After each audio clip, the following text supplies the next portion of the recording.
Well, if you're brand new to this channel, I'm Pash from Smartstudy Lab. In this channel, I talk about research-backed, smarter ways to study to make your student life more awesome. By studying smarter, you will learn more in less time. You will also be able to remember more for longer. You will be able to score better marks in your exams while studying less. And you will also be able to spend more time on other areas of interest outside of your studies. In this video, I'm going to talk about the importance of time management and how smart students use good time management skills to improve their academic performance. Well, in the context of studies, time management is about organizing, prioritizing, and succeeding in your academic goal, while also balancing friends, family, hobbies, and sleep. Poor time management and procrastination, that is, not taking action or delaying action, are the biggest enemies of your study goal. An effective way to fight them and overcome them is to create a study plan and follow it as if your life depends on it. Let me try to explain how to manage your study time with an example. Assume you are preparing for an exam which is scheduled in 22 weeks time and that you have to study 56 topics for the exam. In your study plan, you may decide to spend the first 8 weeks studying all the 56 topics, making notes and flashcards. Next, you may want to break down your weekly schedule of the next 8 weeks into a daily schedule. You might promise yourself that you will study one new topic each day for 15 days, then take a day off.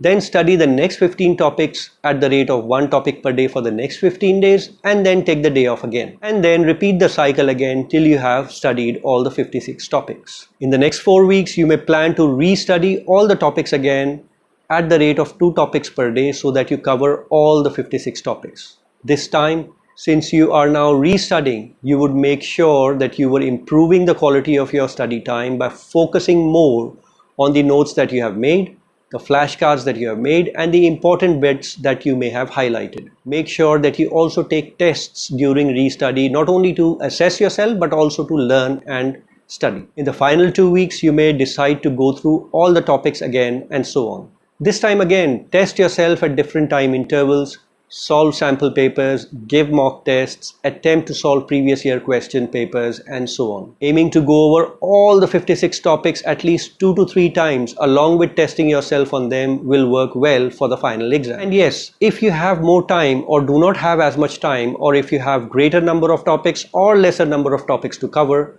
try to design a similar schedule and scale it up or down as required. For example, if you just had 2 months to prepare for your exam, you may want to cover all the topics thoroughly in the first 4 weeks itself and then restudy for each of the next 2 weeks along with taking tests.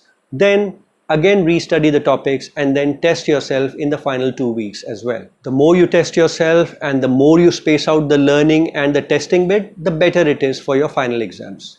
Well, here are a few time management tips. Tip number 1. Set long-term goals. Set medium-term and short-term goals which will lead you to your long-term goal. 2. Maintain a to-do list. These are reminders of important tasks that you need to prioritize. Also prepare a stop-doing list. These are a list of things that you need to stop doing in order to study smarter. For example, you need to stop checking your social media every few minutes. This just eats away into your productive time. Time-bound yourself to check social media only for a few minutes, once or twice in a day. Tip number 3, prioritize your tasks. This will help you plan better and effectively. A sample priority matrix is given on the screen for reference. Categorize your tasks into high importance and low importance, and high urgency and low urgency.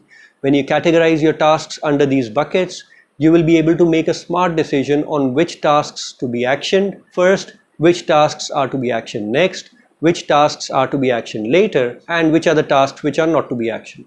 Tip number 4, budget your time and allocate time to all your daily activities. Monitor actual time spent on each activity versus target time and improve where required.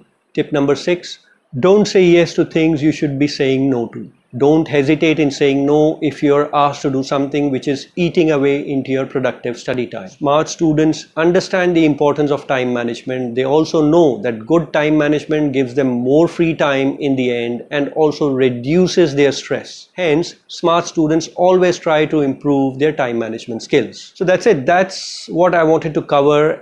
What I felt was an important and a very, very smart skill to have, that is managing your time effectively. If you're looking for more ways to study smarter, then go ahead and hit the subscribe button at the bottom of the screen, and also give this channel a big like to show your support. Also, share this video and the link to this YouTube channel on social media and WhatsApp with other students, with other friends who want to become smarter in life. So get out there and have fun with the time that you save by studying smarter. Bye, and see you next week.